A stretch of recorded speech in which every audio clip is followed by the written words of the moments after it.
After a long, tough tug-of-war of who gets to the Oval Office, finally and officially the D-Day arrived. Donald J. Trump took oath to become the 47th President of the United States of America. And the glamour was high and closely watched by the world as to see who wore what and what it meant.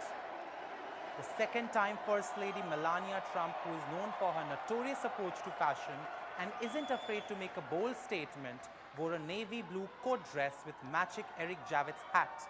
And let's just say the hat hit the fan. With the internet going gaga over it, whether it was its funny comparisons to McDonald's character the Hamburglar or her openly socially distancing herself from her husband when he leaned in to embrace her, almost acting like a protective barrier.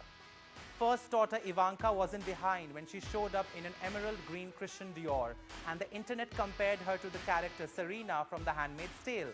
Praise be.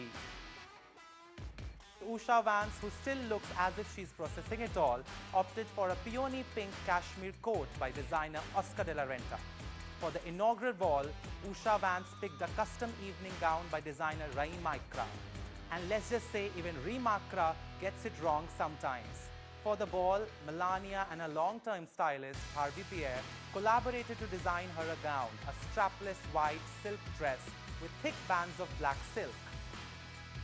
For the Liberty Ball, Ivanka wore a Givenchy haute couture dress made from taffeta and organza in off-white with black floral detailing on the bust, which she styled with elbow-length black gloves. The inspiration was the OG fashion icon and Givenchy's iconic muse, Audrey Hepburn. The audience was divided on this, critics calling that the choice was culturally tone-deaf when considering Hepburn's legacy. Known for her humanitarian work, the actor was known for her outspoken opposition to the forces of fascism and neo-Nazism. She spent years advocating for children and women as an ambassador for UN, traveling to war-torn regions and using her platform to support international aid efforts.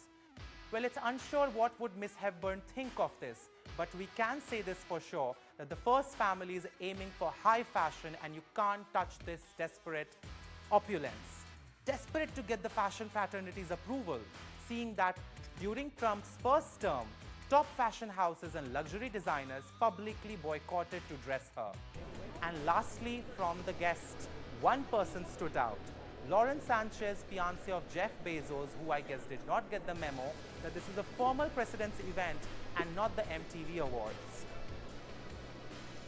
Anyway, it is quite interesting to see how the tables have turned, and we will be curious to see what looks does this family pull out in the coming years. Well, let's just hope that Zara jacket doesn't come back, because we care and hopefully you do too.